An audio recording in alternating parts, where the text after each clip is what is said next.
Imagínese estar volando sobre mar abierto y que de pronto se corten todas las comunicaciones con tierra. Este es el Triángulo de las Bermudas. Durante cientos de años, aviones y barcos se han esfumado en su diabólica geometría. ¿Pero de qué se trata exactamente? ¿Un mar de olas gigantes? ¿Un vórtice meteorológico? ¿Una misteriosa fuerza electromagnética? ¿O un mero producto de la imaginación? Sondamos las tenebrosas profundidades del Triángulo de las Bermudas para tratar de aclarar el misterio de una vez por todas.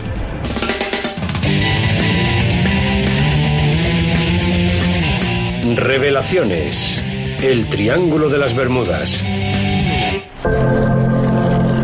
Las cristalinas aguas del Océano Atlántico parecen el mejor lugar para tumbarse en la playa y relajarse. Pero las apariencias engañan. Porque en este paradisíaco entorno se oculta un sector mortal del que algunos piensan que es imposible escapar. El Triángulo de las Bermudas. Durante siglos, cientos de personas se han atrevido a pasar por aquí y no han regresado. El Triángulo de las Bermudas cubre una superficie de aproximadamente 1.300.000 kilómetros cuadrados entre Florida, Puerto Rico y las Bermudas. Marineros y pilotos llevan cientos de años informando sobre los espeluznantes sucesos que rodean esta zona. Pero lo que realmente llamó la atención sobre el triángulo fue la desaparición de 5 aviones a la vez. El 5 de diciembre de 1945, una escuadrilla de 5 torpederos TBF Avenger se preparaba para iniciar una misión de entrenamiento rutinario en la base militar de Fort Lauderdale. Era el vuelo 19. David White, piloto retirado, era el instructor de vuelo asignado aquel día, junto al comandante de la escuadrilla, Charles Taylor. Cuando le destinaron a Fort Lauderdale, era uno de nuestros instructores más experimentados. El día estaba despejado y el mar estaba en calma, pero a mitad de camino Taylor informó de que algo pasaba. Dijo que las brújulas no les funcionaban. Y eso es algo que, aunque ocurre en ocasiones, no es nada frecuente. Los controladores aéreos trataron de guiarlos de vuelta, pero sus señales cada vez se debilitaban más. En cuestión de horas, los 5 aviones, con un total de 14 personas a bordo, habían desaparecido por completo. Varios aviones de rescate peinaron el mar y el cielo. David White iba en uno de ellos. Rastreamos minuciosamente durante varios días y no encontramos nada. ¿Cómo pueden desaparecer 5 aviones sin dejar rastro? Una de las teorías sostenía que una extraña fuerza electromagnética había alterado sus instrumentos de navegación. Otros decían que una extraña niebla electrónica mortal se había tragado a los aviones. O quizás los habían abducido los extraterrestres. Enseguida mucha gente empezó a prestar atención a los extraños sucesos que se repetían en esta zona. Jan Quasar es uno de ellos. No me interesan las tragedias o los accidentes. Investigo los misterios de quienes se fueron y desaparecieron sin ningún motivo. Quasar ha dedicado 15 años a estudiar el misterio del Triángulo de las Bermudas y del vuelo 19. Ha escrito un libro en el que recoge todas las teorías sobre la zona, desde ovnis hasta OSNIs, objetos submarinos no identificados. Algunas personas creen que hay extraterrestres que prefieren moverse bajo el agua a bordo de naves submarinas. Tienen el mismo aspecto que los platillos voladores, sin aletas ni nada, solo una forma oval que se desplaza por el agua. Parecerá inverosímil, pero hay una historia que sucedió en los años 60 que hace pensar en los OSNIs. Y es uno de los sucesos más significativos del Triángulo. Una noche del mes de diciembre, en Miami, Dan Borak y el padre Patrick Horgan se preparaban para salir a navegar en el Witchcraft. Poco después de haber iniciado la travesía chocaron contra algo. Se quedaron sin potencia y a las 9 en punto, Borak avisó a los guardacostas. Guardacostas, llamada de socorro del Witchcraft. Les describió su posición exacta, junto a una boya de amarre concreta. En el barco disponían de chalecos salvavidas y todo tipo de dispositivos de flotación. Se suponía que era imposible que se hundiera. Pero cuando la ayuda llegó, minutos después, el Witchcraft había desaparecido. No había rastro de la embarcación ni de los tripulantes. No hay ninguna explicación, por eso es un misterio. Estaban ahí parados, esperando la ayuda, en un barco que no se podía hundir. Según Quasar, esta es una de las desapariciones más desconcertantes del Triángulo. Pero la más impresionante de todas es la del USS Cyclops, un buque carbonero de 19.000 toneladas que comenzó su travesía en 1918. Era un barco poco común, con unas altas plumas de carga para almacenar el carbón. El trayecto debía llevar unos días, pero el Cyclops llevaba unos 90 años de retraso. No se recibió ninguna llamada de socorro y desapareció sin dejar rastro. Se considera el mayor misterio de la historia de la Armada estadounidense. Y el Triángulo de las Bermudas lleva años desconcertando a quienes lo estudian. Es posible que la historia de Bruce Gernon, un piloto aficionado, nos dé algunas pistas sobre las condiciones atmosféricas del Triángulo. El 4 de diciembre de 1970, Gernon estaba volando cerca de las Islas Bimini cuando vio una nube un tanto extraña. Tenía unos bordes sedosos. Avancé y empecé a ascender y resultó que estaba justo en mi trayectoria.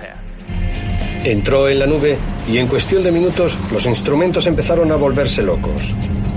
Se dio cuenta de que se estaba formando una niebla a su alrededor. Gernon hizo este dibujo para ilustrar lo que vio. Le pareció que su única vía de escape era esa abertura en forma de U justo delante de él. Avancé y descendí en picado, y me di cuenta de que el túnel se estaba estrechando. Veía destellos de luz a su alrededor, pero no era una tormenta eléctrica. De repente, se empezaron a formar unas extrañas líneas alrededor del avión. Eran como unas grietas, a través de las que podía ver un cielo totalmente despejado. Hablo de ellas como líneas de tiempo, porque me pareció estar viendo el tejido del tiempo mismo. Por fin consiguió salir del túnel, pero aún no había dejado atrás las nubes y la peor parte de su viaje estaba por llegar.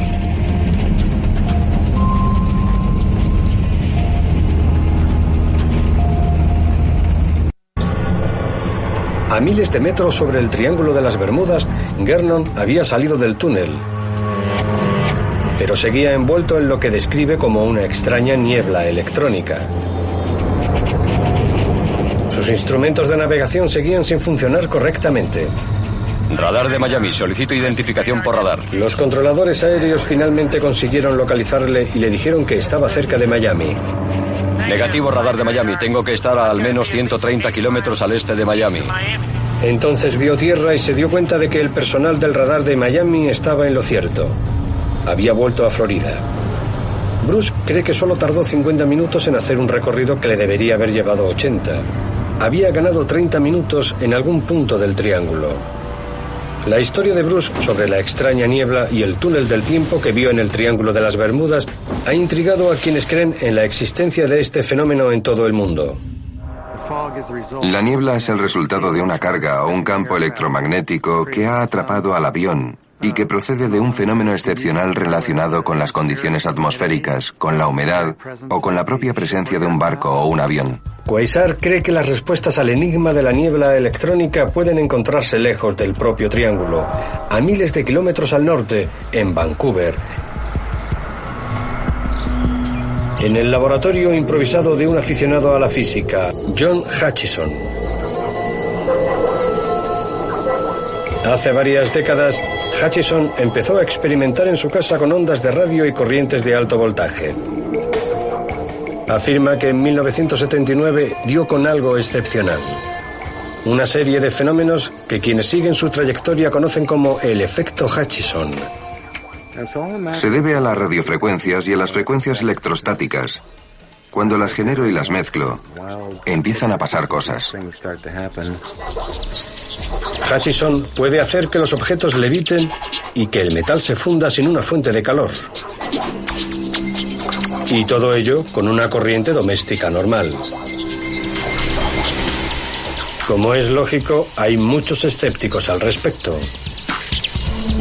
Como James Mattingly, físico de la Universidad de Georgetown. No sé en qué se supone que consiste el efecto. Es como si cualquier cosa que pasara en casa de John Hutchison formara parte del efecto Hutchison. No sé si eso incluye el hecho de que Hutchison se pasee por la habitación. ¿Eso también es un efecto Hutchison? Ni idea. Hutchison está acostumbrado a las críticas, pero dice que tiene pruebas y que ha conseguido grabarlo en vídeo. Afortunadamente, tenemos unas 4 muestras de lo que ocurre grabadas en vídeo. Hutchison nos ha permitido grabar una demostración que va a realizar para nosotros. No sé qué va a ocurrir cuando lo encienda y conecte los transmisores y receptores y el resto del equipo. Podría desencadenarse un fenómeno muy fuerte. Si lo que dice es cierto, podríamos vernos envueltos en una niebla electrónica. En este rincón de su casa hay cientos de kilos de equipos electrónicos y un tarro de plástico forrado con papel de aluminio colgados con cadenas. Hutchison dice que el voltaje que se va a manejar pone en peligro nuestra seguridad, así que nos tenemos que apartar. ¿Qué tal va todo en la otra habitación? Aunque las cadenas se mueven un poco, la cámara no capta ningún efecto extraño, así que Hutchison aumenta el voltaje. Voy a meter más voltios. Y el experimento acaba ardiendo. Parece que pasa algo. Hay algo ardiendo, John. Vale, alerta roja. Las llamas del tarro de plástico significan que se ha acabado el espectáculo. Esto no significa que el efecto no exista. Simplemente puede ser difícil de presenciar. ¿Qué pasa entonces con los vídeos del propio Hutchison? Son 2 horas de grabación del efecto Hutchison, metales que se funden, objetos que levitan y una niebla electrónica. Si la única prueba real con la que contamos es el vídeo, analicémoslo entonces. Tom Flynn y Joe Nichol son 2 escépticos que investigan para el Comité de Investigación Científica sobre supuestos fenómenos paranormales. A ellos el vídeo de Hutchison no les convence. Este es el vídeo de la botella. Y creen saber exactamente cómo se ha hecho. Sale disparada. Es tan típico, es tan raro que el cámara no actúe con normalidad, que no tenga el impulso de seguir a la botella cuando sale volando. Lo que hace suponer que no podía seguirla. Es posible que ahí arriba haya algo que no debamos ver. Sospechan que alguien estaba manejando los hilos. Hutchison asegura que en sus experimentos no hay hilos, pero Nichol y Flynn dicen que pueden probarlo. El vídeo de Hutchison se grabó en lo que parece un garaje o un sótano. Ese tipo de fondo es perfecto para que no se vean los hilos.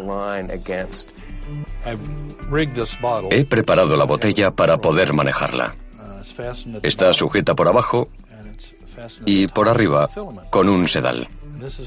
Es lo que llamamos el efecto marioneta. Es muy probable que ahora mismo se vea el sedal con el fondo oscuro de mis pantalones. Pero si me quito, el sedal desaparece. Cuando quieras, Joe. Empieza a moverla y prepárate para levantarla.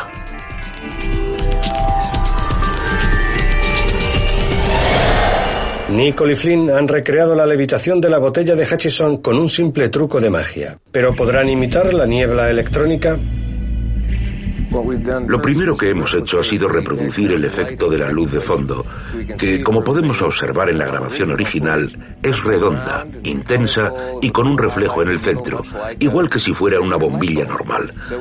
Así que hemos colocado una bombilla normal en un pie y vamos a crear la niebla semimetálica con un metal expandido, que realmente es un estropajo de cocina.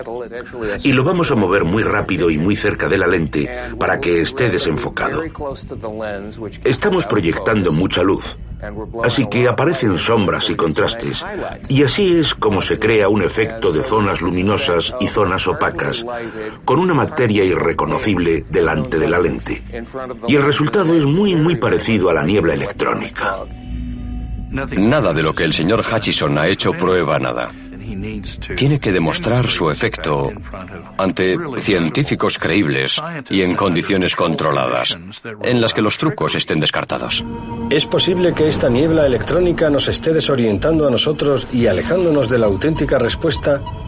¿Podría haber algún otro fenómeno, con mucha fuerza pero totalmente natural, que esté detrás de los sucesos del Triángulo de las Bermudas? Es el momento de consultar a la comunidad científica establecida y aplicar algo de sentido común a los casos del Cyclops, el vuelo 19 y el Witchcraft.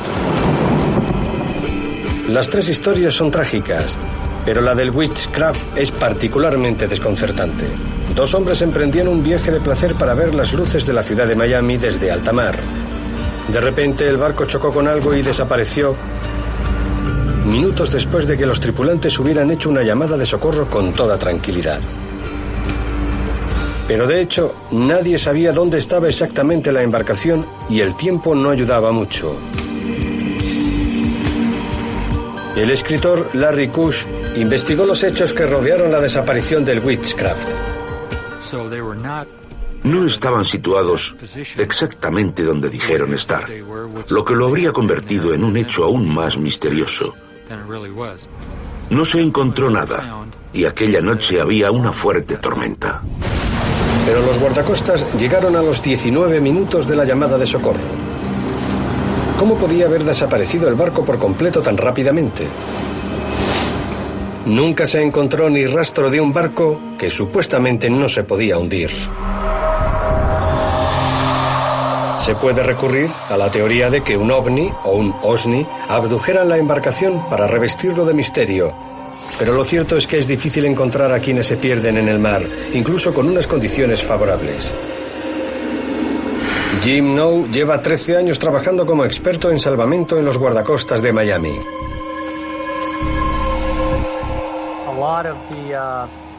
Gran parte de la zona que abarca el Triángulo de las Bermudas es alta mar y está a cientos de kilómetros de las instalaciones en tierra y de los centros de comunicaciones más cercanos. Así que es muy posible que se desconozca la ubicación exacta de un barco o de un avión que se haya hundido allí. Sumado a este factor, hay que tener en cuenta el efecto de la corriente del Golfo, una corriente de gran fuerza y velocidad que viaja desde el Caribe hasta el Atlántico Norte. Cuando un barco o un avión se hunden, la nave se ve azotada por fuertes vientos y corrientes que esparcen los restos a varios kilómetros, a veces en cuestión de minutos. Parece que la desaparición de los restos no es tan enigmática como algunos creen. Puede resultar muy tentador pensar que las desapariciones del Triángulo de las Bermudas se deban a fenómenos paranormales como la niebla electrónica o los extraterrestres. Pero de hecho, el sospechoso número uno es el tiempo. En el Triángulo de las Bermudas convergen varios tipos distintos de condiciones meteorológicas y del estado del mar. Hay una corriente atmosférica en chorro que viene del norte, los vientos alisios que vienen del sur y además, en el límite occidental, la corriente del Golfo, una corriente oceánica propiamente dicha. En el Triángulo de las Bermudas pasan muchas cosas de las que no recibimos noticia. Trombas marinas, tormentas blancas y otro tipo de fenómenos meteorológicos de menor escala que pueden ocurrir en tan solo unos kilómetros y no los presencia nadie, ni nadie los pronostica. Aparecen de repente y desaparecen en un momento. Y si no estás justo al lado, ni siquiera te vas a enterar de que se han producido. Una tromba de agua puede hacer pedazos un barco o un avión. Y también están las olas gigantes, que son paredes de agua de 10 pisos de altura, con una fuerza y una velocidad asombrosas, que salen de la nada y pueden llevarse por delante a los barcos más grandes. Pero está claro que no fue una ola lo que hizo desaparecer el vuelo 19, en el que 14 hombres se volatilizaron sin explicación alguna. Los hombres de aquella escuadrilla eran pilotos experimentados. Si bien es verdad que era la primera vez que el comandante hacía esa ruta. Pese a que cuando pidieron ayuda estaban en la zona del triángulo, en algún punto al este de Fort Lauderdale, Taylor dijo que pensaba que estaban más al sur de los Cayos de Florida. Larry Kush piensa que Taylor estaba desorientado y no se fiaba de sus brújulas. De hecho, es habitual que cuando alguien se desorienta o está confuso y lo que ve en las brújulas no se corresponde con lo que observa durante el vuelo, suelen decir que la brújula ha fallado. La escuadrilla hizo caso a su comandante. Y a continuación, según las investigaciones de Kush, el tiempo empeoró. Al final, parece que el trágico incidente del vuelo 19 se debió a la desgraciada combinación de un error humano y mal tiempo. Pero no es tan fácil explicar el destino del Cyclops. Este buque de 150 metros de longitud se desvaneció sin dejar rastro en 1918. Llevaba una carga muy pesada, más de 4.500 kilos, y se decía que era demasiado propenso a balancearse en exceso con las olas. Una tormenta de cierta violencia podría haber desequilibrado la carga y haber hecho volcar la embarcación. La cuestión es que no había ninguna tormenta, al menos donde se piensa que estaba, en el interior del Triángulo de las Bermudas. ¿Pero es posible que estuviera en otro sitio? En 1968, un submarinista del ejército, Dean Hoss, descubrió una gran embarcación muy poco común a 110 kilómetros al este de Norfolk, Virginia. Encontró un barco un tanto peculiar con unas altas plumas de carga.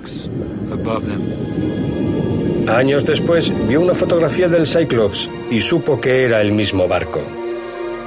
El buque que vio Hoss no estaba demasiado alejado del lugar al que se dirigía el Cyclops. Cuando Kush se enteró del hallazgo, empezó a hacer cálculos. Determinó que el buque habría tardado 6 días en llegar al punto del naufragio. Salió de Barbados el 4 de marzo, así que según sus cálculos se habría hundido el 10 de marzo.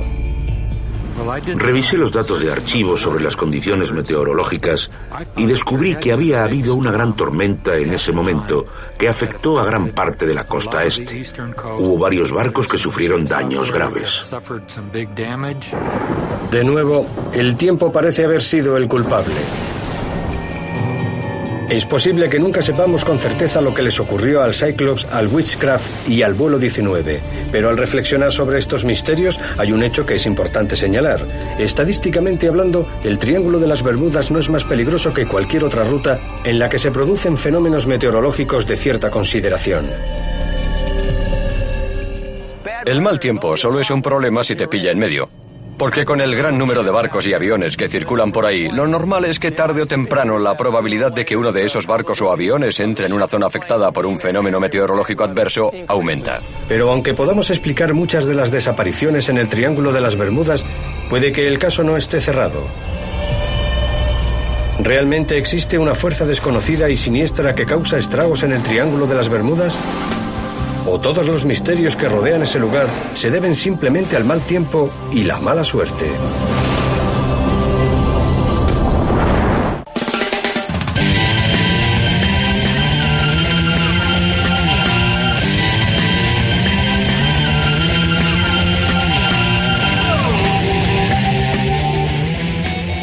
Antes de los albores de la civilización, una fuerza alienígena descendió hasta el planeta Tierra y ya nada volvería a ser lo mismo.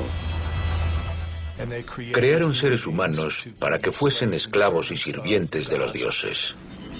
Millones de personas creen que somos producto de extraterrestres. La ingeniería genética de la raza humana fue un profundo acontecimiento en la historia del mundo. Dicen que nuestros antepasados revelan la verdad en las misteriosas pistas que nos dejaron. Cuando estos textos antiguos hablan de extraños seres que descendieron del cielo, deberíamos interpretarlo tal cual. Recibimos la visita de extraterrestres. ¿Se aparearon los alienígenas con los humanos primitivos, impulsando nuestra evolución en 1000 años? Un hombre dice tener pruebas de ello. Creo que el niño de las estrellas no es completamente humano. Otros no están tan seguros. Hasta que no encuentren pruebas fehacientes que lo sustenten, los científicos continuarán ignorándolo. Escépticos y creyentes investigan la teoría de los astronautas de la antigüedad. ¿Es realidad o ficción?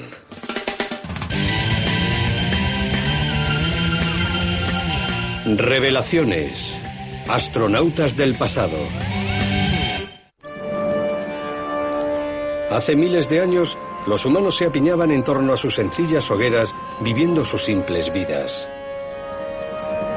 No tenían mucho, ni tampoco comprendían el vasto mundo del exterior de sus cuevas. Pero un día, según dicen, el universo cambió para siempre.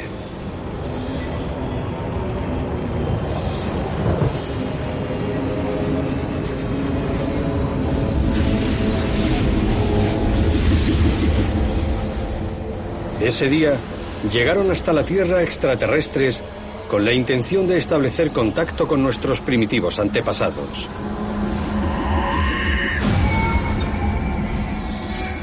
Eran astronautas alienígenas de otro planeta. Aunque puede que parezca una locura, millones de personas de todo el mundo creen exactamente eso. Esta teoría fue propuesta por el legendario autor Erich von Däniken en sus superventas Carros de los Dioses. Era un libro concebido para despertar el interés. Generó un debate a escala mundial, por lo que está claro que se trataba de una idea completamente nueva. Von Däniken vio algo prácticamente inexplicable en nuestra historia antigua. Afirmó estar seguro de que los alienígenas vinieron a la Tierra, pero no sabía por qué. Sin embargo, desde que su libro viera la luz en 1968, esta teoría ha tomado vuelo hasta dar con el motivo de la visita de los alienígenas. Hace mucho tiempo, en un lugar muy lejano, un planeta muy parecido al nuestro experimentó su propio problema del calentamiento global. Lo único que podía proteger a la degradada atmósfera del planeta de los abrasadores rayos del Sol era el oro. Pero para ello necesitan mucho oro. Así que sus habitantes iniciaron un viaje por el universo en busca de una fuente alternativa. De algún modo consiguieron llegar hasta la Tierra, un planeta lleno de oro.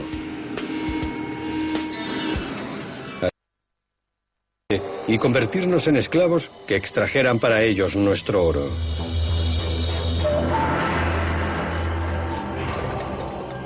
Durante su estancia, construyeron importantes monumentos, incluidas pirámides por todo el mundo, desde Egipto hasta América.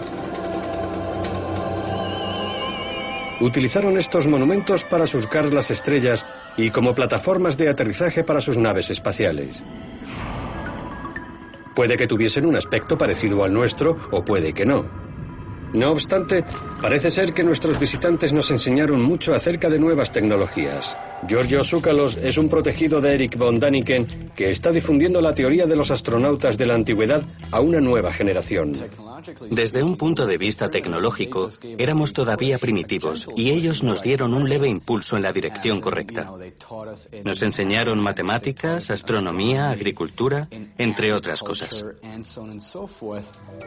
Pero la tecnología alienígena más relevante que nos proporcionaron fue la tecnología minera, utilizada para extraer el importantísimo oro. Por muy improbable que suene todo esto, parecemos estar rodeados de pruebas. Si uno busca en los lugares adecuados, encontrará restos arqueológicos y pruebas escritas. Cuando los autóctonos preguntaron a estos seres, ¿de dónde venís?, ellos no señalaron el otro lado del océano, señalaron al cielo. Pero no todo el mundo está de acuerdo con esta teoría. El veterano arqueólogo Ken Feder cree que los partidarios de la teoría de los astronautas de la antigüedad ven lo que quieren. Para ellos es como un cuerpo de paz extraterrestre. Es decir, esta gente del espacio exterior aterriza en la Tierra, mira a su alrededor y tras aparearse con nosotros durante un tiempo dice, estos pobres necesitan un poco de ayuda. Uno de los lugares en los que podemos hallar pruebas se encuentra cerca de Ciudad de México. Ted Strain, defensor de la teoría de los alienígenas, cree que una misteriosa ciudad antigua llamada Teotihuacán fue uno de los lugares en los que los extraterrestres extrajeron y procesaron el oro. La teoría afirma que algo relacionado con energía piramidal, radiación cósmica, viento solar, quién sabe, combinado con la forma piramidal, canalizaba esa energía y reaccionaba de algún modo con la mica, lo que provocaba una especie de reacción química que ayudaba al oro a desprenderse de la solución. Pero Teotihuacán no es el único lugar en el que los alienígenas aterrizaron cuando supuestamente colonizaron la Tierra. Por todo el planeta existen extrañas y misteriosas estructuras que parecen haber sido diseñadas para seres y naves de otro mundo. Quizás el punto de aterrizaje más misterioso de todos sean las líneas de Nazca en Perú. Las líneas de Nazca han desconcertado a los amantes del misticismo y a los arqueólogos durante décadas. Estas líneas que entrecruzan una meseta desértica tienen al menos 1000 años de antigüedad. Hay quien afirma que guardan un sospechoso parecido con las pistas de aterrizaje modernas. Algunas de estas pictografías tienen varios kilómetros de longitud en una línea perfectamente recta. Incluso hoy en día tendríamos dificultades para duplicarlas sin escalas ni algún tipo de equipo técnico. Así que, ¿cómo lo hicieron las gentes de Perú de hace 3000 años?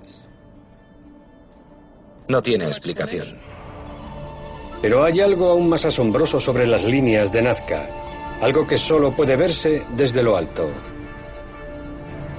Monos, arañas y pájaros, más grandes que campos de fútbol.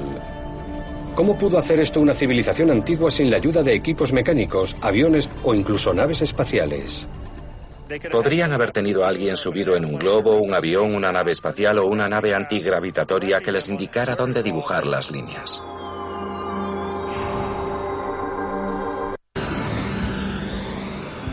A principios del siglo XX, los dispositivos de levitación de la era moderna nos llevaron a analizar las misteriosas líneas de Nazca.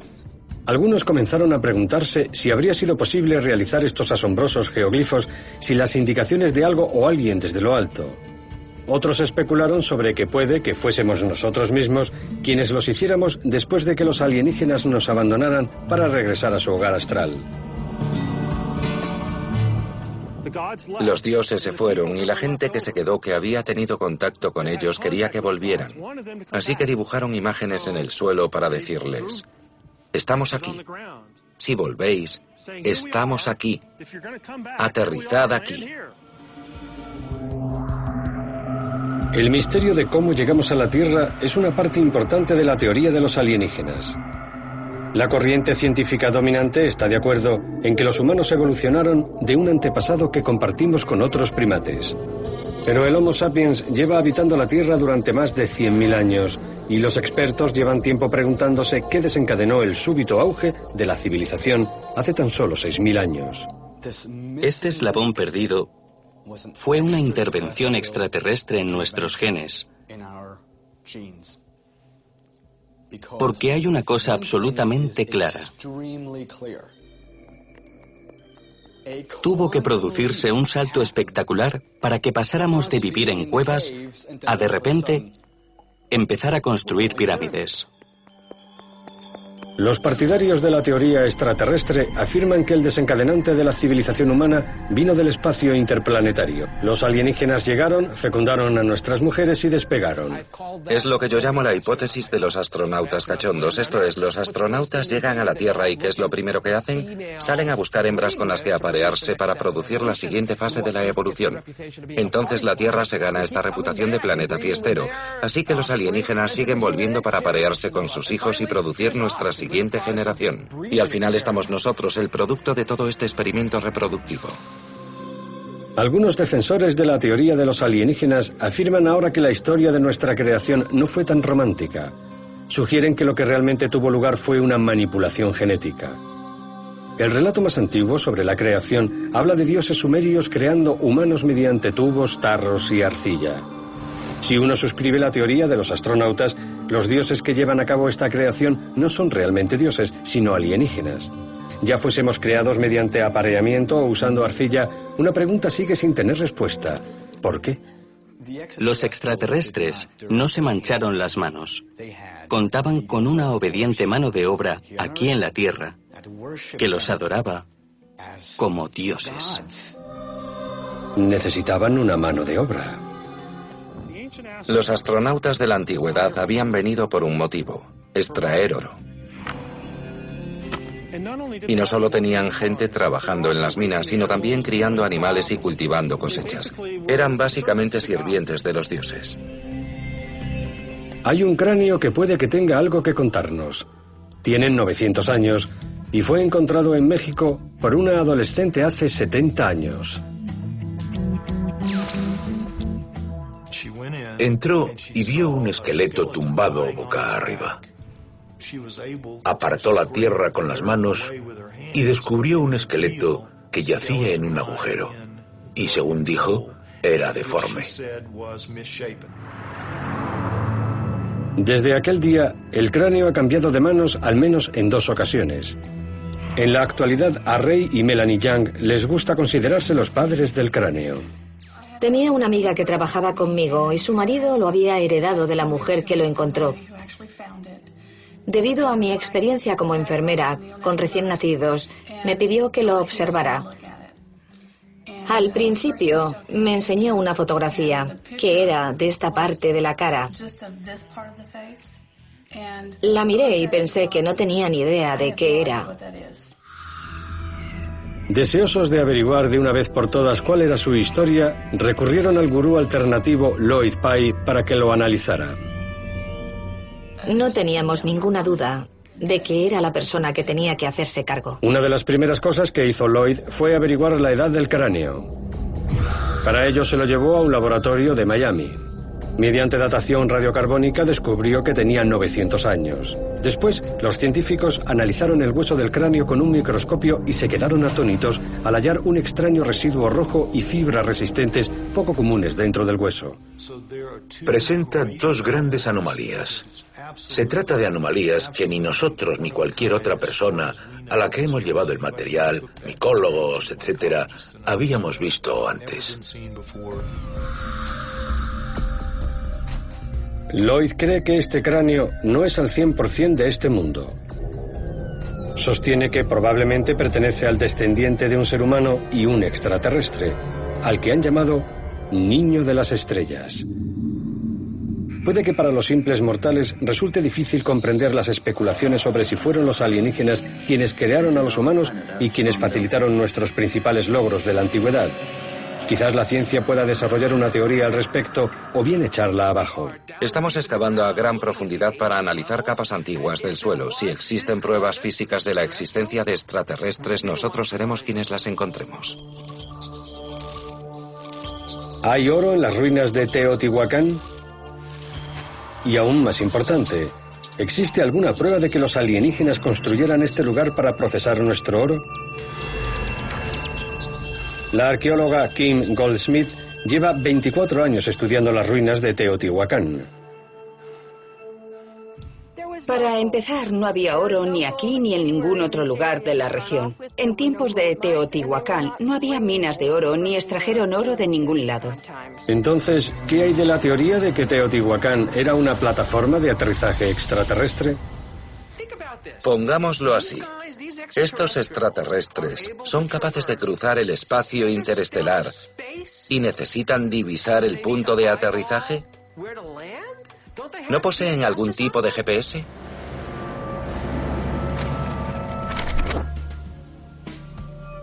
Es probable que Teotihuacán fuese una de otras muchas ciudades prósperas. Sus habitantes eran arquitectos e ingenieros. Eran personas que participaban del sistema administrativo y judicial del lugar y que también formaban el ejército que defendía la ciudad. Hoy en día tenemos la oportunidad de probar que hace cientos de años los humanos se aparearon con alienígenas. Trabajando en el hospital del condado, aquí en la frontera, he podido ver todo tipo de desórdenes genéticos. He visto muchas cosas, pero nada parecido a esto. Sabemos que tiene 900 años y que sus cuencas no parecen de este mundo. Pero la prueba que mejor revelará si el niño de las estrellas es en parte alienígena es el análisis de ADN. Lloyd ha sometido el cráneo a una serie de análisis de ADN y los resultados solo contribuyen a aumentar el misterio. Jason Eshelman, del laboratorio Trace Genetics de San Francisco, posee una amplia experiencia en el trabajo con ADN antiguo. Ha trabajado con el hombre de Kennewick, los restos humanos de 9.000 años de antigüedad hallados en el estado de Washington en 1996. Ahora, años más tarde, Jason se enfrenta a otro gran reto, el niño de las estrellas. Cabe esperar que en material biológico de 900 años de antigüedad, el ADN haya experimentado cierta degradación. No existen garantías de que Jason pueda siquiera ver el ADN del niño de las estrellas, en particular si se trata de un alienígena, ya que tal vez los alienígenas no posean ADN. Jason dejará que hagan el trabajo por él. Los resultados se desvelarán más adelante. De momento, regresemos al enigma de las líneas de Nazca en Perú. Algunos creen que es imposible que humanos pudieran realizar por sí mismos estos geoglifos hace miles de años sin la capacidad para ver el trabajo desde algún tipo de avión o nave espacial. Sostienen que los alienígenas realizaron las líneas de Nazca o que, al menos, nos indicaron cómo hacerlo. Sin embargo, hay un experto que afirma que no se necesitaron alienígenas. Joe Nickell es un escéptico que trabaja para el Comité de Investigación Científica de Afirmaciones Paranormales. Así que ese es el margen superior. Joe cree estar en una posición que le permita desmitificar las líneas de Nazca para siempre. La gente queda a menudo impresionada por cosas como gigantescos dibujos en la tierra o círculos en cultivos porque cree que son más complejos de lo que realmente son. Sin embargo, no es difícil trazar un círculo homogéneo. Todo lo que se puede dibujar en una pequeña hoja de papel con un compás y una regla se puede hacer a escala gigante. Así que no parece tan difícil de hacer. Pero si los Nazca hicieron estas líneas sin ayuda, ¿cuál fue el motivo?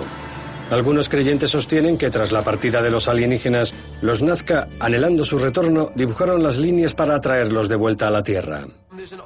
Existe una vieja ley en ciencia llamada navaja de Ockham, que en esencia afirma que ante varias posibles explicaciones para algo, decántate siempre por la que requiera un menor número de suposiciones.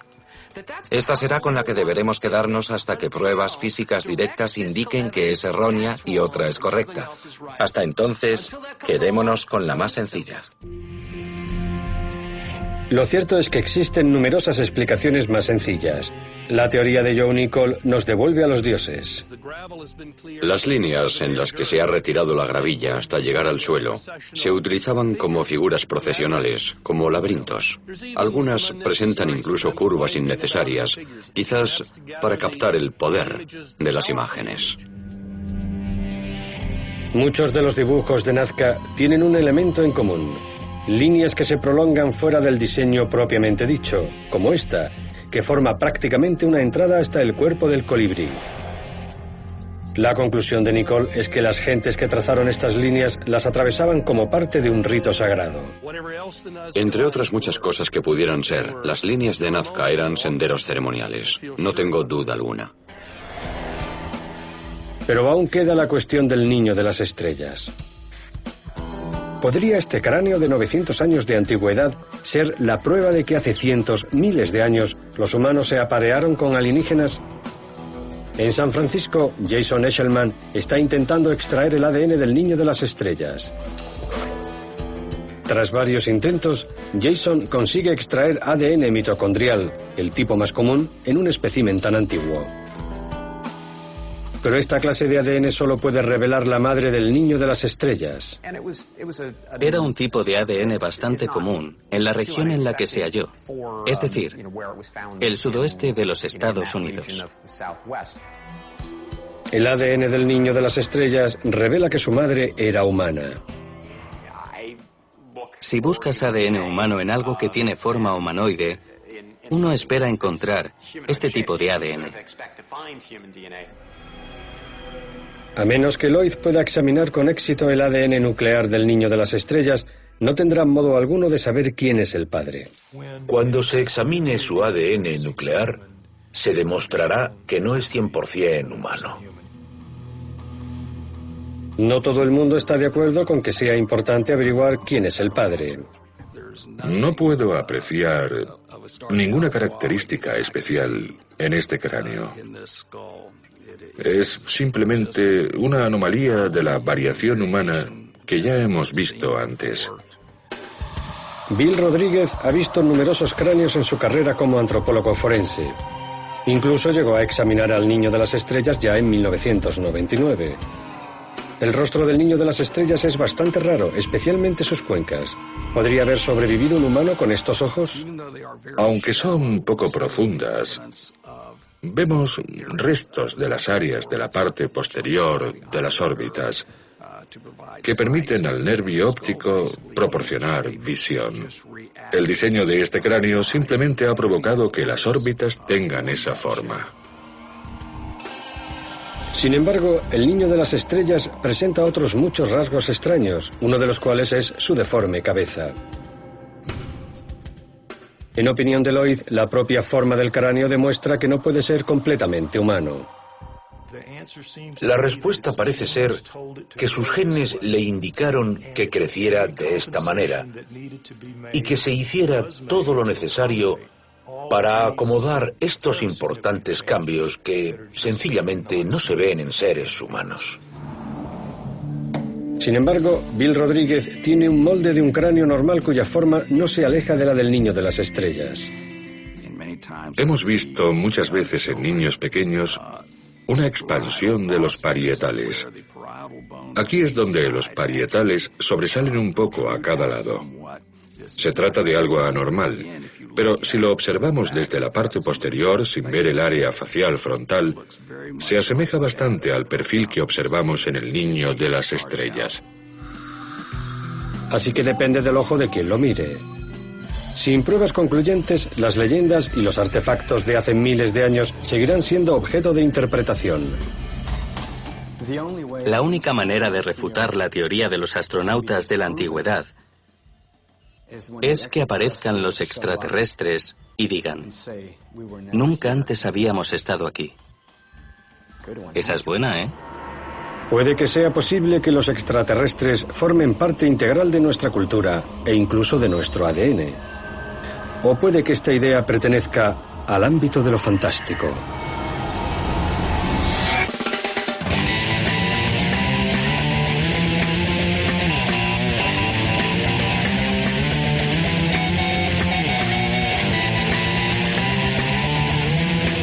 Es una criatura peluda y aterradora. Se le han dado varios nombres en muchas partes del mundo: almas, almasti, hombre salvaje. No es tan conocido como el Bigfoot o el Yeti, pero es posible que haya algo que no comparta con las demás criaturas. Es un neandertal vivo. ¿Es posible que estos seres del Paleolítico hayan sobrevivido hasta nuestros días? Algunos buscadores de almas recorren los confines del planeta tratando de encontrar muestras de piel o pelo de algún ejemplar.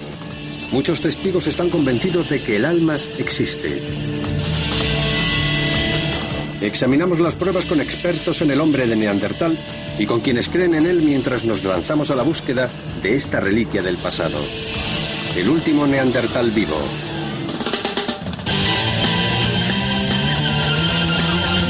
Revelaciones. El Bigfoot de Rusia.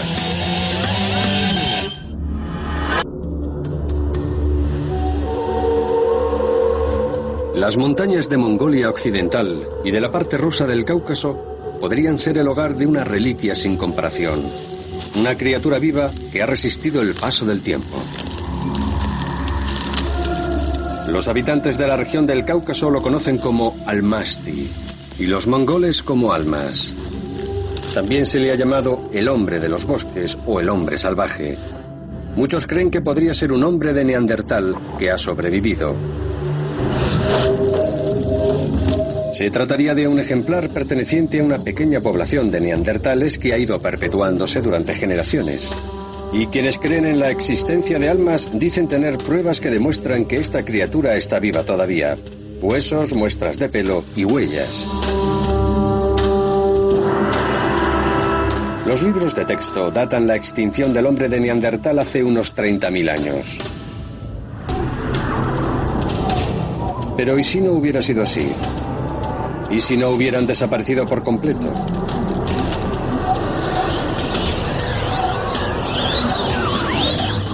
Adam Davis, un británico buscador de criaturas desconocidas, es una de las personas que tiene la esperanza de encontrar un ejemplar de almas vivo.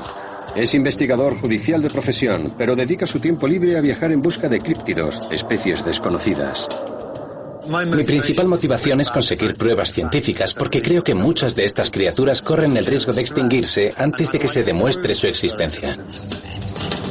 Ya ha dirigido expediciones en busca del monstruo del lago Ness, en Escocia, del Orang Pendek, en Sumatra, de un dinosaurio vivo en el Congo y del gusano del desierto del Gobi. Sin demasiado éxito, por el momento. Ahora ha viajado a Mongolia para tratar de dar con el hombre salvaje. En los 2 últimos días, Davis ha volado más de 6.500 kilómetros desde Manchester hasta la pequeña ciudad de Hope, en Mongolia.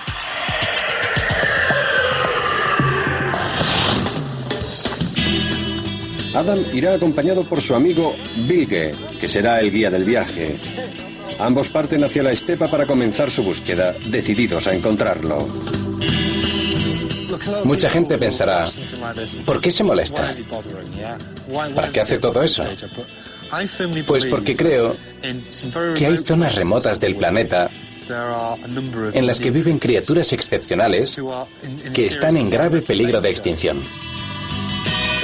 En las llanuras, Adam y Bilge se encuentran con un grupo de jinetes nómadas y el británico no pierde la oportunidad de preguntarles. Me llamo Adam Davis y soy inglés. Encantado de conocerles. ¡Qué caballos tan bonitos! Tengo algunas imágenes que me gustaría que vieran. ¿Han visto esta criatura alguna vez? ¿La ha visto alguna vez? No. ¿Y ustedes han oído hablar del almas? Hace tiempo que se hablaba de este tipo de cosas. ¿Cree que esa criatura existe? Creo que pudo existir, pero no sé si seguirá vivo ya. Y si quisiéramos encontrarlo, ¿dónde me aconsejarían que fuera? Los hombres le dan algunos consejos para encontrar al almas. Deberías ir a las montañas. ¿Vive en las montañas de ahí, entonces? Rumbo a las montañas, Adam confía en hacer el hallazgo del siglo. Gracias, caballeros. Muchas gracias. Lo que realmente hace falta son pruebas físicas. Gracias, muchas gracias. Y nos dirigimos a un lugar en el que quizá podamos encontrarlas, Moscú. Igor Bursev está convencido de que los hombres salvajes siguen merodeando por ahí. Y ha pasado más de 30 años tratando de encontrar al almas asiático. Estoy convencido de que este tipo de primates existe y quiero demostrarlo. Igor se autodenomina humanoidólogo, puesto que estudia primates bípedos peludos con rasgos humanoides, pero no humanos. Todo empezó como un hobby, que se ha convertido en su profesión. El despacho de Igor está lleno de recuerdos que ha recogido en sus expediciones, como huellas o muestras de pelo. Esto lo encontramos en las montañas de Pamir Altai. Allí encontramos un refugio de humanoides. Aquí hay 3 muestras. Sería genial poder estudiarlas y analizar el ADN que haya en estas muestras. Igor tiene toda una colección. También encontré una excelente muestra de excremento. Pero lo más importante es que tiene pruebas cruciales para poder resolver uno de los mayores misterios en torno al almas. ¿Es posible que los neandertales aún vivan e incluso si hayan producido cruces con humanos?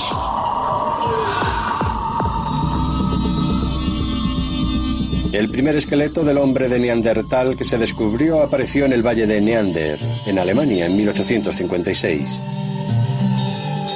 Pertenecía a una especie extinta del género Homo, al que los científicos denominaron Homo neanderthalensis o Neandertal. Los neandertales convivieron con los antecesores de los humanos modernos durante unos 20.000 años antes de extinguirse, pero han tenido mala fama desde el principio. En 1908, un paleontólogo francés, el doctor Marcelin Bull, reconstruyó lo que consideró un esqueleto típico de un hombre de Neandertal. El modelo de Bull fue el que la comunidad científica manejó durante décadas. Dos científicos de la Universidad de Nueva York, el doctor Tud Disotel, antropólogo biólogo, y la doctora Shara Bailey, antropóloga física, estudian los huesos y el ADN de los neandertales. En el laboratorio de la universidad tienen acceso al tesoro más reciente del Paleolítico, el ADN de los neandertales. Desde 1997 los científicos han podido secuenciar su ADN a partir de los huesos encontrados en varios yacimientos en Europa. Todd y Shara han llegado a conocer a los neandertales en profundidad, y una de las cuestiones que le señalan a sus alumnos es que el modelo de Bull tenía bastantes incorrecciones. Bull representó al neandertal con rasgos simiescos, muy peludo, embrutecido y encorvado. Apenas humano, como una especie de hombre mono. Y esa fue la imagen que se tuvo de ellos durante mucho tiempo. No creo que lo hiciera a propósito. Fue fruto de los tiempos y del hecho de que el esqueleto en el que basó su reconstrucción era de un anciano y posiblemente no era demasiado representativo de la especie. Bull se equivocó porque el esqueleto en el que se basó no era el de un ejemplar sano y fuerte, sino el de un anciano machacado por la artritis. En los últimos 150 años, los científicos han podido dar forma a una imagen más fiel de los neandertales, más cercana al aspecto que habrían tenido. Eran recios y fuertes, y estaban perfectamente adaptados al frío. Los neandertales eran un grupo muy interesante de humanos que vivían en Europa y se extendían casi hasta Asia Central en pleno periodo glacial. Vivieron en Europa desde hace unos 200.000 años hasta hace unos 30.000. ¿Podrían algunos de ellos haber sido lo suficientemente astutos como para sobrevivir hasta ahora?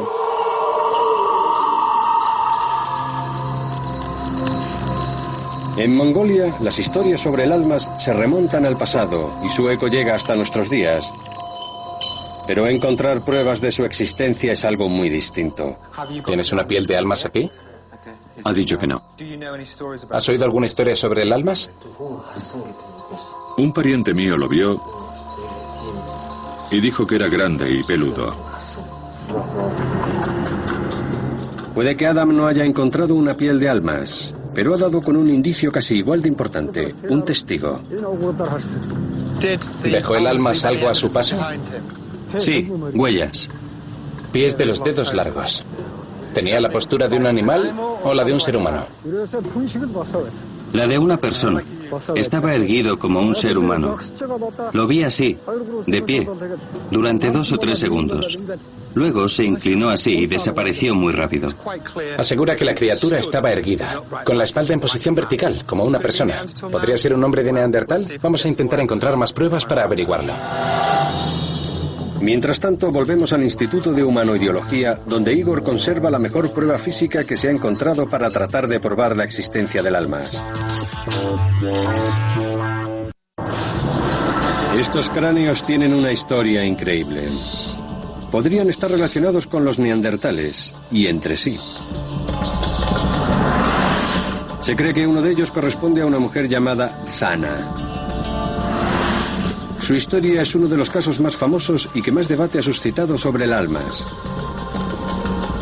Según varias leyendas e informes sobre criptozoología, Zana podría haber sido una almas que vivió a mediados del siglo XIX. Igor nos cuenta la historia.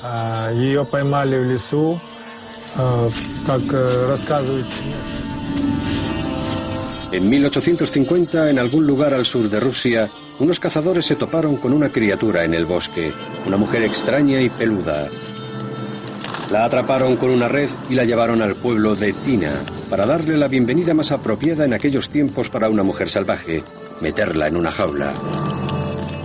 Según se dice, a Zana no le hacían ninguna gracia las costumbres y los modales de la vida de la aldea.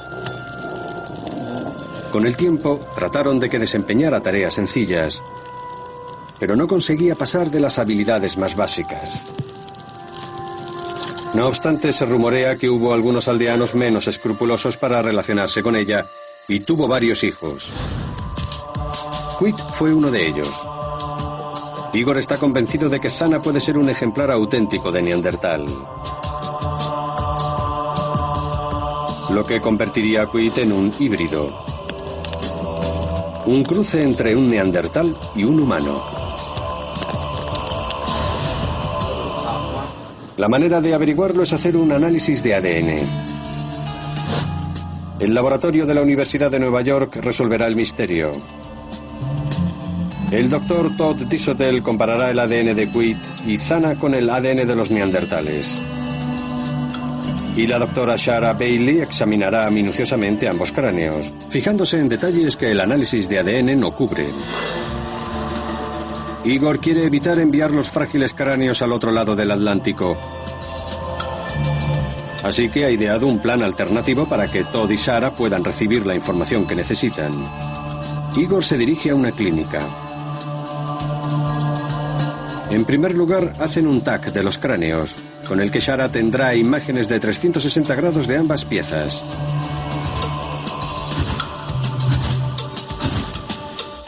Luego pasan a las dentaduras. El ADN no solo está presente en los huesos y la sangre, también puede recuperarse de los dientes. A continuación, Igor recoge las imágenes de los TAC, los dientes y otras muestras y los envía.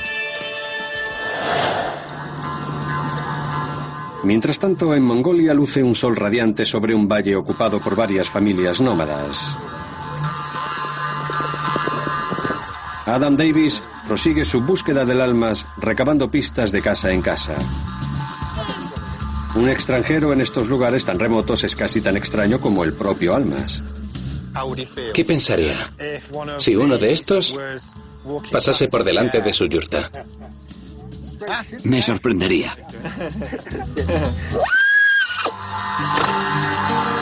Por fin, Adam llama a la puerta correcta. Un anciano sabe lo que está buscando y dónde debe ir a buscarlo. La gente dice que el Almas vive en una cueva cercana. ¿Sabe él dónde está la cueva? Todos sabemos dónde está la cueva. Todos lo saben. Adam por fin ha encontrado la pista que estaba buscando. Y avanza y asciende hacia ella.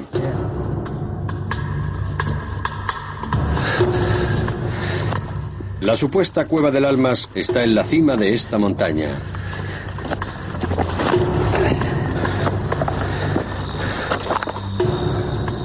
Nos estamos aproximando a la cueva del Almas. Cuando te acercas a la guarida de cualquier animal, debes tener mucho cuidado, que no te huela y no lo ahuyentes. Así que trataré de no hacer ruido.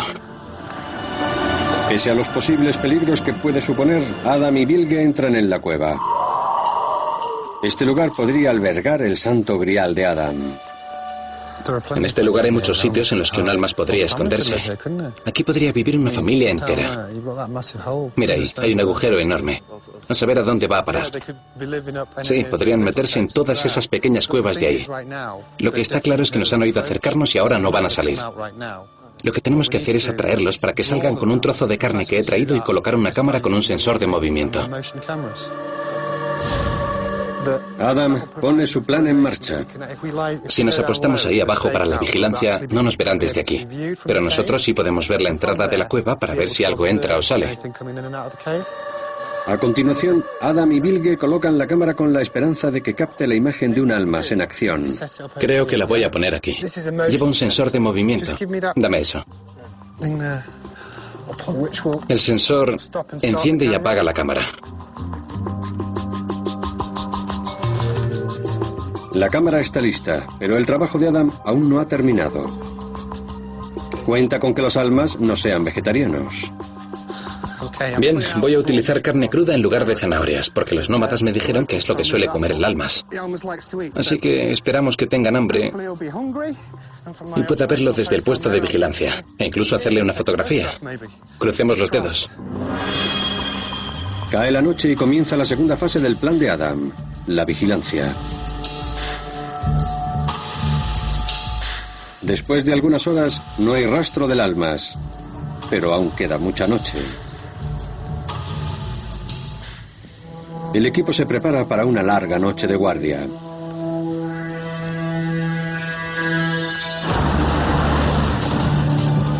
Nueva York es la gran ciudad de los grandes sueños, e Igor ha viajado hasta aquí para conocer en persona los resultados del equipo científico de la Universidad de Nueva York, con la esperanza de que su sueño se haga realidad.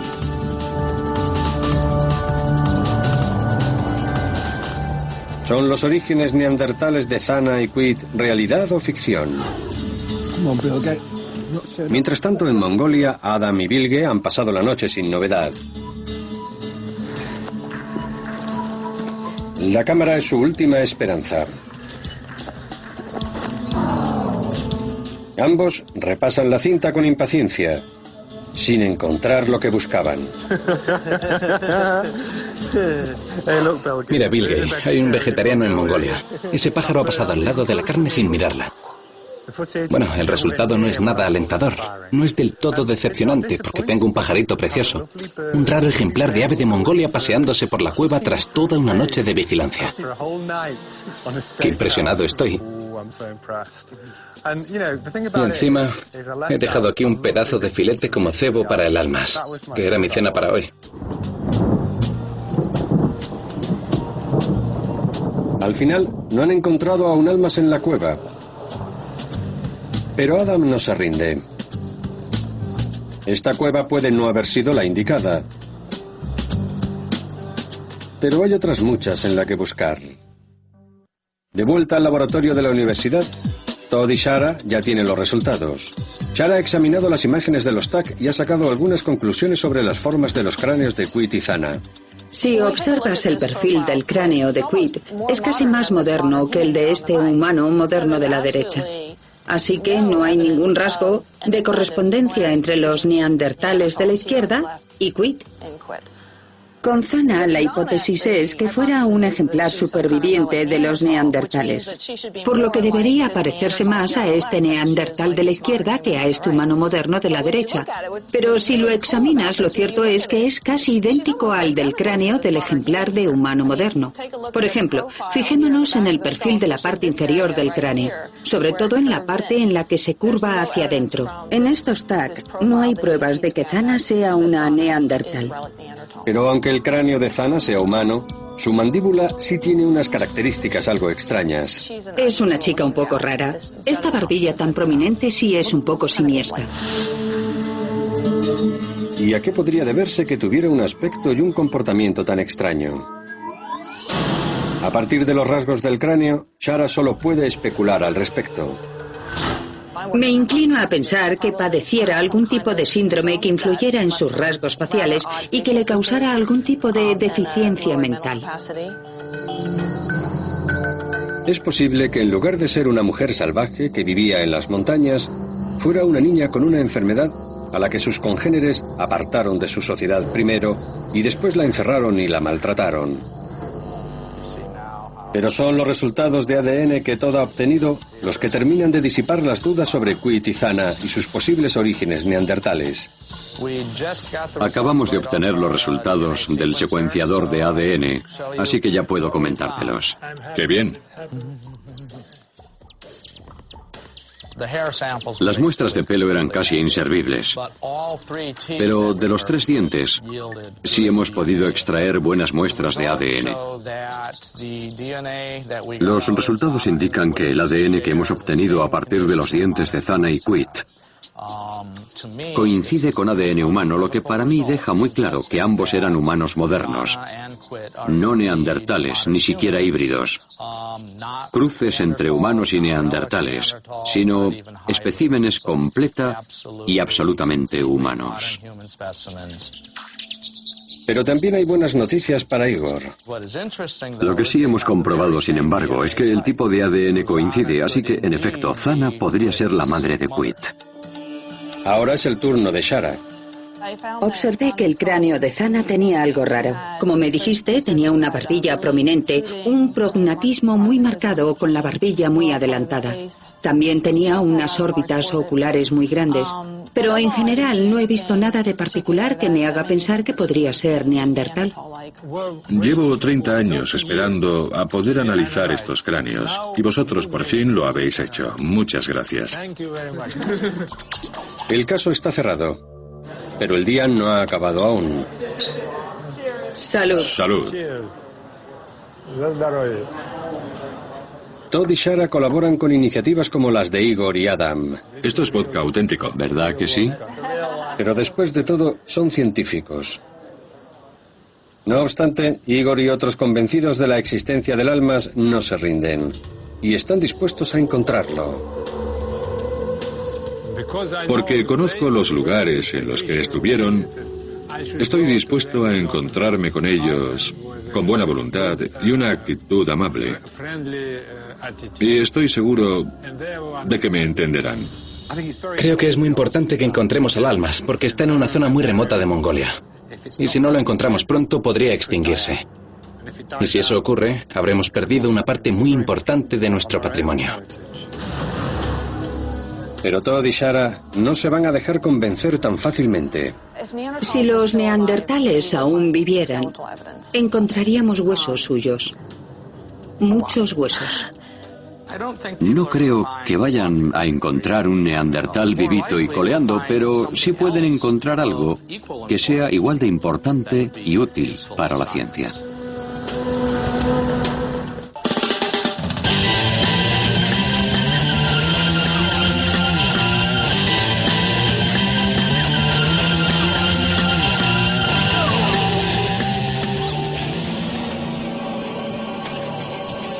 Es un fenómeno tan antiguo como la civilización misma. El exorcismo, el ritual de expulsar a los demonios de las almas de los poseídos, está experimentando un nuevo auge en nuestros días por todo el mundo. ¿Está aumentando el poder de los demonios? Hay veces que pienso que la mitad de la población sufre algún grado de posesión demoníaca y no lo sabe. O nuestros demonios personales están consiguiendo salir impunes de asesinatos. El demonio me obligó a hacerlo. A mí también me preocuparía quién lo está viendo. Porque si ves algo así, luego te puede pasar a ti. Descubran lo que supone vivir con una enfermedad que se ha confundido con la posesión demoníaca durante años. Observen cómo reacciona el cerebro durante una profunda experiencia religiosa y contemplen cómo la ciencia y lo sobrenatural se enfrentan a diablos, demonios y engaños. ¡Que así sean! Revelaciones. Exorcismo.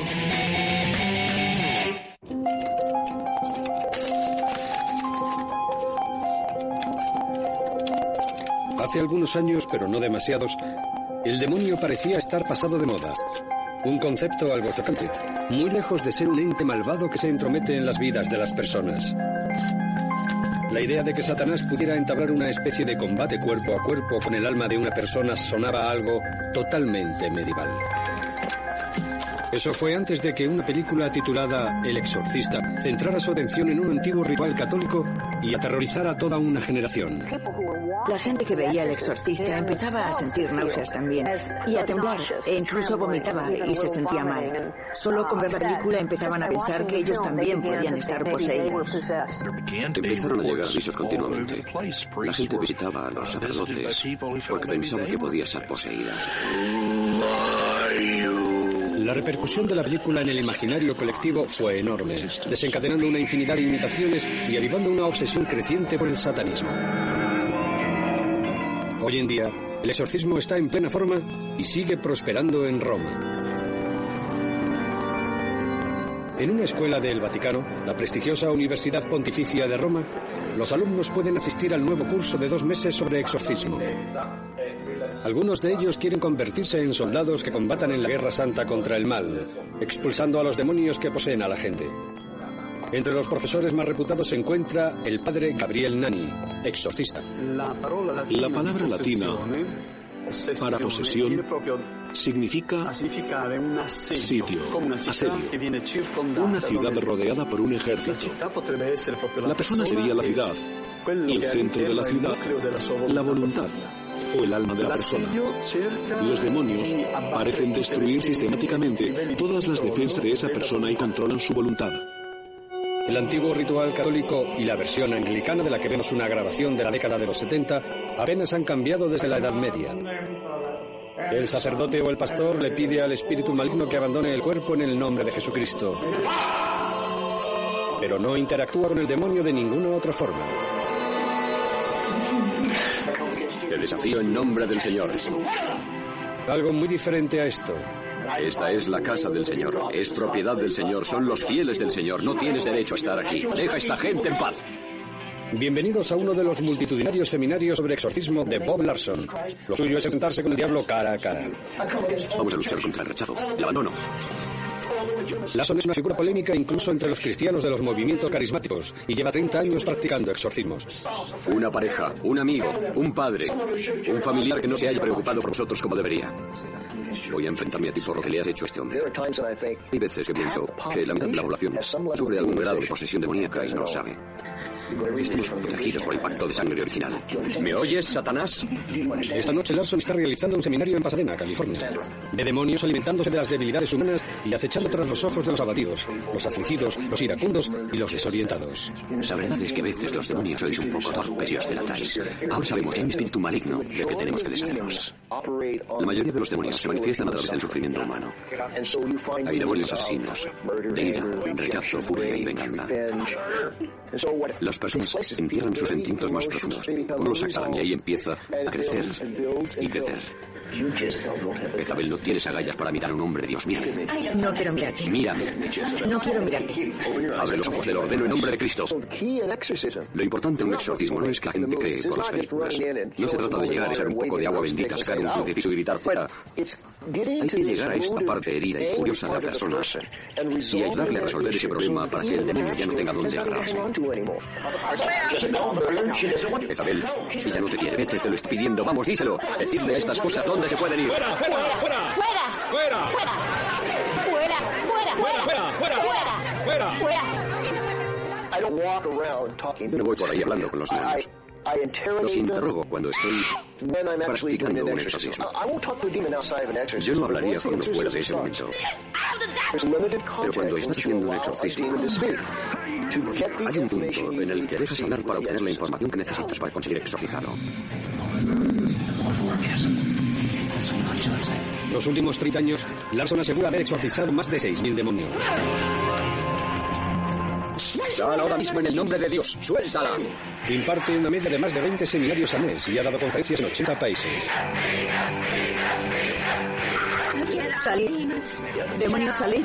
Heidi Lina lleva más de un año asistiendo a estos seminarios. Asegura que los demonios la atormentan desde que era una niña. Yo te libero. Cuando era muy pequeña, tenía pesadillas. Veía demonios aterradores en mi habitación. Me atacaban mientras dormía y me violaban. Era asqueroso, sucio y repugnante. Me despertaba y pensaba, ¿pero qué me está pasando? El Espíritu Santo. Quieto. Quieto. Te ordeno. He estado en psiquiátricos. He solicitado ayuda profesional. He hecho todo lo que me han dicho que hiciera. Pero no ha servido de nada. Y cuando empecé a venir aquí, comencé a sentirme aliviada poco a poco. Con cada exorcismo que se me practicaba, pensaba, empiezo a sentirme mejor. Vete, vete. Solo en el último año, a Heidi se le han practicado más de 50 exorcismos. Para los escépticos, el diálogo entre Heidi y Bob parece más bien otra cosa. Un espectáculo de hipnosis en el que una serie de personas sugestionables representan lo que un líder carismático les pide. Si cuentas con alguien tan sugestionable que puede llegar a pensar que está poseído, el resto es casi automático. Se dedican a actuar, a representar un papel. Pueden poner una voz gutural o mascullar unas frases que parecen un idioma desconocido, o temblar y convulsionarse. ¡Sal en nombre de Dios! Tirarse al suelo, patear y retorcerse. Pueden hacer muchas cosas con las que puede parecer que están poseídos, pero no es así. ¡No! Tienen una vila, un micrófono, unos focos, varios ayudantes y otras personas ya han sido exorcizadas. Las personas que están ahí están cargadas emocionalmente y conocen perfectamente el papel que tienen que representar. ¡No! ¡No! ¡No! No creo que él sea un estafador o un impostor de forma consciente y monte el papel. Él se lo cree y ellos también. Es un psicodrama. Se retroalimenta. Siéntelo. Vamos. Es una psicología, nada más. Deja salir la ira. Y lo que es peor, la industria del exorcismo puede poner en peligro la salud física y mental de estas personas, según la opinión de la psicóloga Elizabeth Loftus. Me preocupan mucho los individuos que sucumben a esto, porque tal vez tengan un problema que tiene una cura real, que les ayudará realmente a largo plazo. Y en lugar de eso, están desperdiciando su tiempo y sus recursos en obtener una cura falsa, que está evitando que busquen una verdadera solución que podría cambiar sus vidas. Y además están sirviendo como ejemplo, como muestra, como prueba para otras personas que los vean y tomen el mismo camino hacia un mundo que tampoco los va a ayudar a ellos. ¿Qué está ocurriendo realmente? ¿Son personas realmente poseídas por el diablo? ¿O es el exorcismo un mero placebo espiritual que no soluciona los problemas reales de los afligidos o los enfermos mentales? La historia del exorcismo está plagada de descripciones de personas a las que se les habían diagnosticado enfermedades mentales o trastornos neurológicos, no una posesión demoníaca. Hoy en día la Iglesia Católica hace todo lo posible para asegurarse de que se descarten todas las enfermedades físicas y mentales antes de que practique un exorcismo.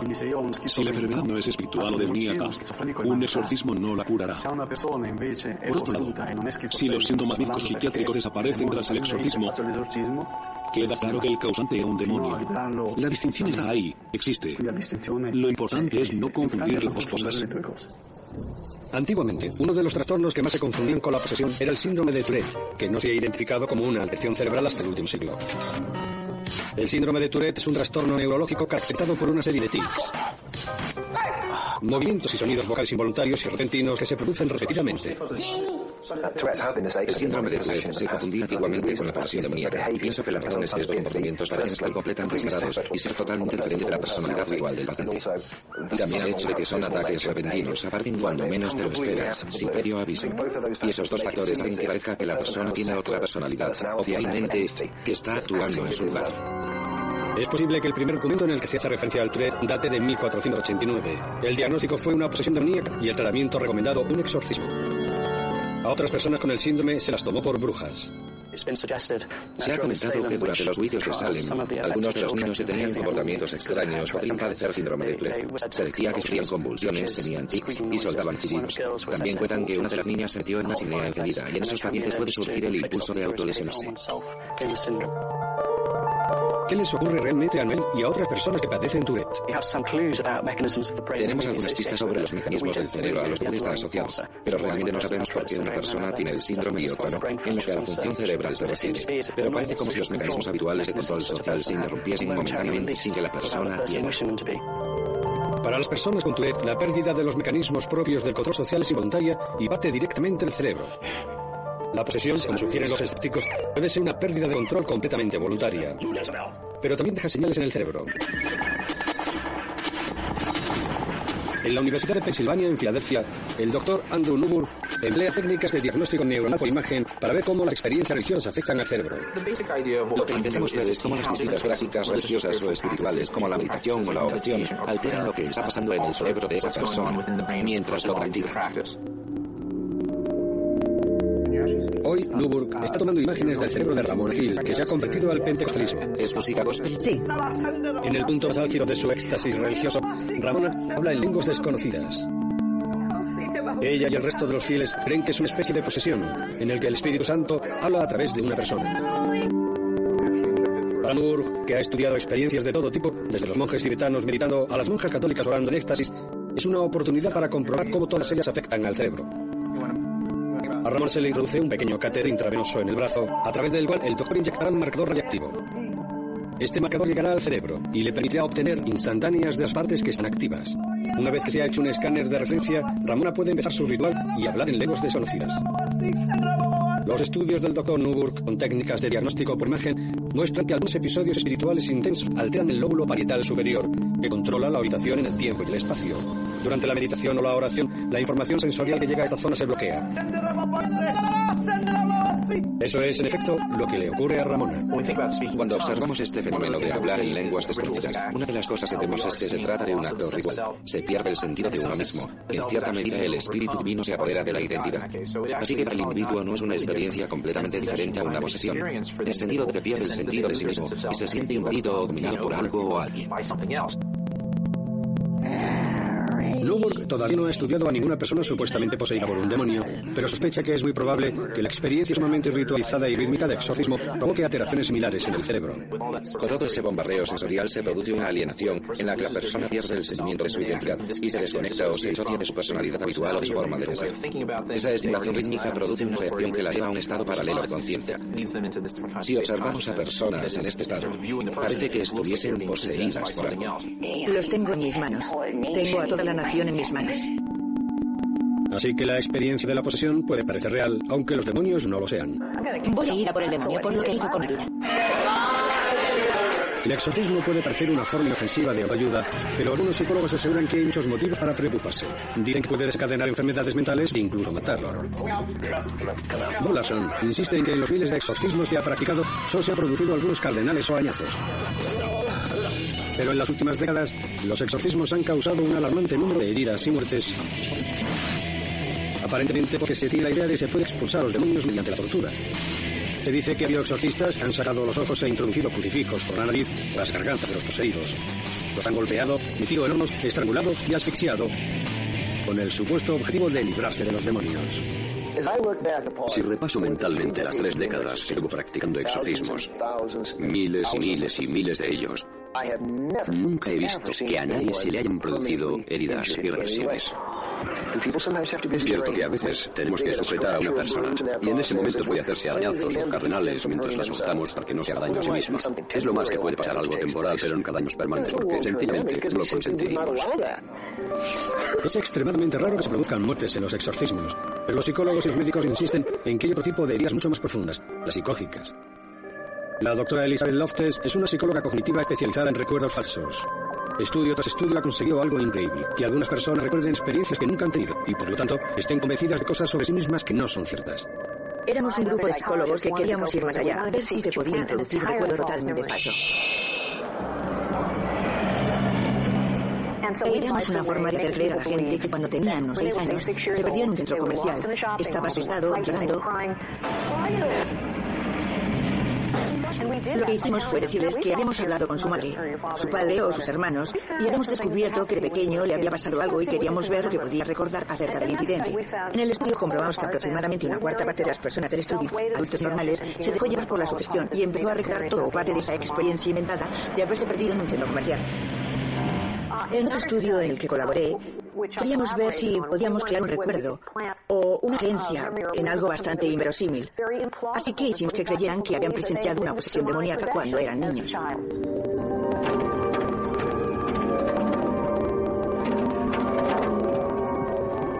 Si podemos hacer esto con una simple manipulación, contándoles historias sobre lo verosímil que podría ser algo, o un testimonio de que a ellos les ocurrió algo así, imagínense lo que puede conseguir una persona convencida y carismática para hacer creer a otras personas que están poseídas y que tienen que hacer algo al respecto. Alabemos al Espíritu Santo que nos trae el amor del Señor. Llevo días escuchando a los escépticos decir que esto es un disparate. Son tonterías, que hipnotizado a esta gente o que son personas sin personalidad que buscan explicaciones fáciles y todo eso. Yo solo digo que tengo 6.000 estudios de casos prácticos, 100 equipos practicando cientos de exorcismos a la semana. Esto está pasando. Y sea lo que sea, incluso aunque no creas en ello, ¿no es mejor que estos individuos sean buenos padres, buenos miembros de la sociedad, en lugar de las potenciales bombas de relojería del mal que eran antes? ¿Hay sitio para el diablo en el mundo moderno? ¿O lo ignoramos bajo nuestra responsabilidad? ¿Son reales los exorcismos? En esos casos, todos necesitaríamos dedicarnos a la oración y a pedirle a Dios: Señor, si hay un demonio en mi vida, por favor, líbrame de él. Y si puedes, llámame. El exorcismo, como todos los caminos de la fe que ofrece la Iglesia, es una ventana abierta, llena de luz, en una habitación oscura de un mundo oscuro. Yo no creo en absoluto en que la gente pueda ser poseída por un demonio, porque no creo en los demonios. Lo que me preocupa es que haya personas con enfermedades neurológicas o neuropsiquiátricas que se puedan confundir con una posesión demoníaca y reciban un tratamiento inapropiado a través de un exorcismo. No tenemos que mirar más allá, en busca de personificaciones del mal. Basta con ver el mal que provocan los seres humanos. El diablo puede entrar en nuestras vidas e influir en ellas considerablemente. Está decidido a robar, matar y destruir todo lo que pueda. Lo que yo le diría a alguien que estuviera pensando en que le practicaran un exorcismo es que no malgastase su tiempo y su dinero. Si tienes un problema, acude a un profesional. Vivimos en el siglo XXI, la era de los avances científicos. Esto no es la Edad Media.